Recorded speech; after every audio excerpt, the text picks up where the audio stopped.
కడప జిల్లాలో వైసీపీ టీడీపీ కుమ్ములాట.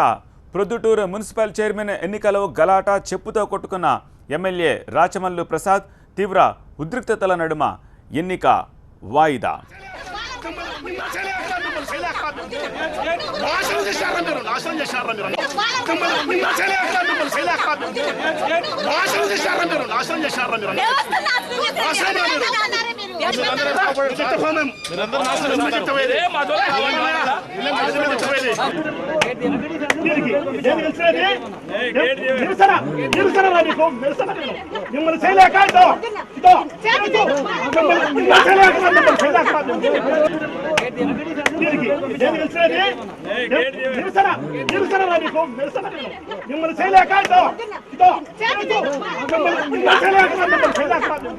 ఇది ఓవరాల్ గా జరిగిన సిచ్యువేషన్. అక్కడ కడప జిల్లాలో ఎన్నిక చిన్నదా పెద్దదా అనే తేడా లేదు.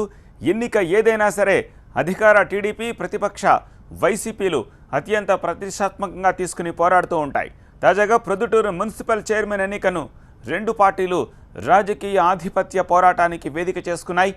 బలం లేకపోయినా అధికార పార్టీ ఆధిపత్యాన్ని చలాయిస్తూ ఉంటే అడ్డుకునేందుకు వైసీపీ వ్యూహాత్మకంగా పోరాడుతోంది. తెర వెనుకే కాదు ప్రత్యక్షంగానూ నిరసనలు శృతి మించిపోతున్నాయి.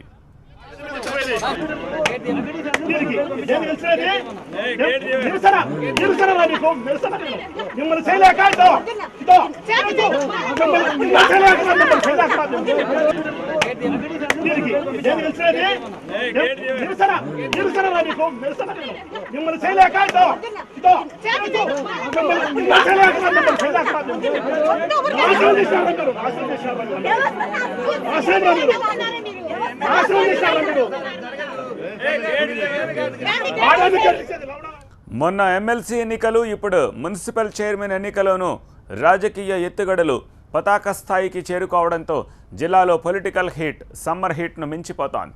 చైర్మన్ ఎన్నిక రెండోసారి వాయిదా పడినందుకు నిరసనగా వైసీపీ ఎమ్మెల్యే ఏకంగా తన చెప్పుతో తానే కొట్టుకుని నిరసన వ్యక్తం చేశారు.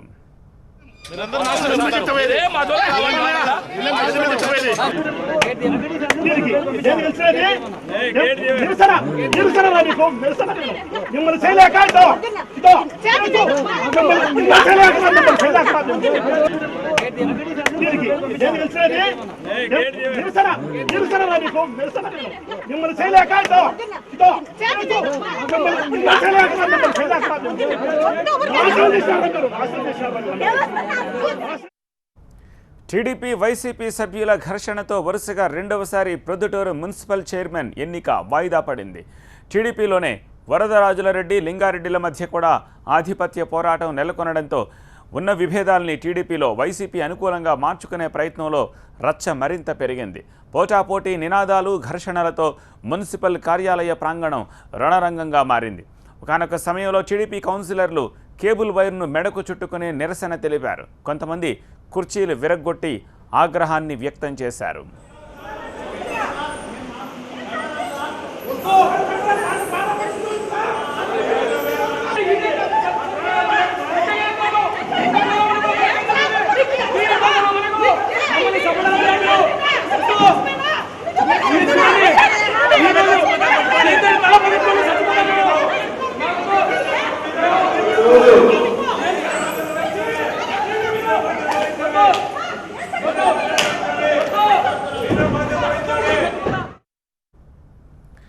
ఎన్నికల అధికారి ముందు కూడా అధికార ప్రతిపక్షాలు తమ ప్రతాపాన్ని చూపించాయి.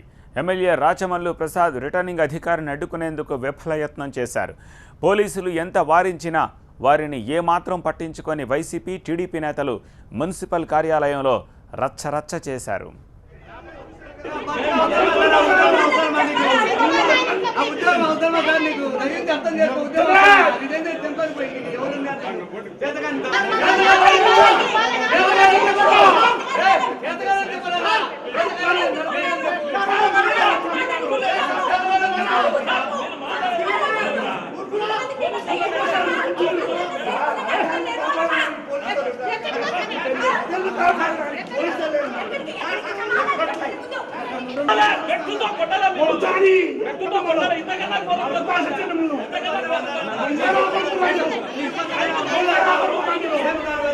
గందరగోళం మధ్య ఎన్నికను మరోసారి వాయిదా వేస్తున్నట్టు ప్రకటించారు రిటర్నింగ్ అధికారి. దీంతో అక్కడే వైసీపీ సభ్యులు ఎన్నికను వాయిదా వేయొద్దంటూ తీవ్రస్థాయిలో నిరసనలు తెలియజేశారు. అటు వారికి వ్యతిరేకంగా టీడీపీ సభ్యులు నినదించారు.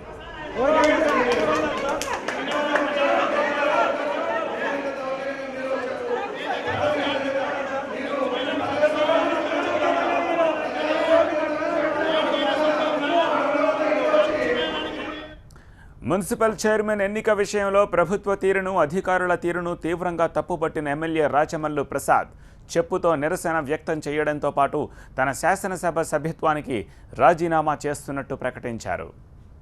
చైర్మన్ ఎన్నికకు సంబంధించి రెండవసారి పట్టపగలే ప్రజాస్వామ్యాన్ని మానభంగం చేసింది ప్రభుత్వం.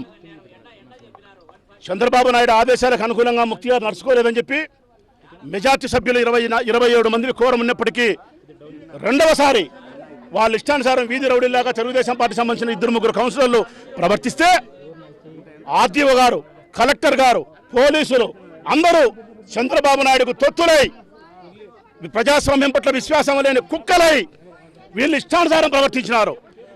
నిలువుకు ప్రజాస్వామ్యాన్ని మమ్మల్ని గొంతు కోసినారు. మమ్మల్ని అసలు మేము అడుగుతున్నాం, ఇది ప్రజాస్వామ్యమా? మేము ప్రజాస్వామ్య పరిపాలన ఉండామా? ఎక్స్-అఫీషియో మెంబర్తో కలిపి 41 మంది ఉంటే 26 మంది మేము ఉంటే 27 మంది మేము ఉంటే ఎన్నిక కాలేదు. ఒక్కసారి వాయిదా, 2 సార్లు వాయిదా. నిన్నంటే అనుకోకుండా సంఘటన జరిగింది అనుకున్నాం. అన్నీ తెలిసి ఈరోజు పోలీసులు, ఎలక్షన్ కమిషన్ భద్రత తీసుకొని వీళ్ళు సాధించింది ఏంటి అడుగుతాను నేను. ఇటువంటి ప్రభుత్వంలో ఉండేది ఇష్టం లేక నా శాసనసభ సభ్యత్వానికి రాజీనామా చేస్తాను నేను. వీళ్ళ మీద నిరసనతోనూ, ఈ ప్రభుత్వం మీద నిరసనతోనూ ఆర్డీఓ అధికారి శంషా, ముఖ్యమంత్రి ఏం చెప్తేది, లోకేష్ బాబు ఏం చెప్తేది. అందుకే నా నిరసనను మరొకలాగా వ్యక్తం చేస్తాను నేను. వాళ్ళు దాడులు చేస్తున్నారు, మేము దాడులు చేయలే. మా చెప్పుతో మమ్మల్ని కొట్టుకున్నాం, వాళ్ళనేమని లేక మా చెప్పుతో మేము. చివరిగా చెప్తాను నేను, నా సభ్యత్వానికి రాజీనామా చేసేదానికి కారణం తెలుగుదేశం ప్రభుత్వం ప్రవర్తించిన తీరు. ఆ ప్రభుత్వానికి బాసటగా నిలిచిన పోలీసు అధికారులు, ఆర్డీఓ,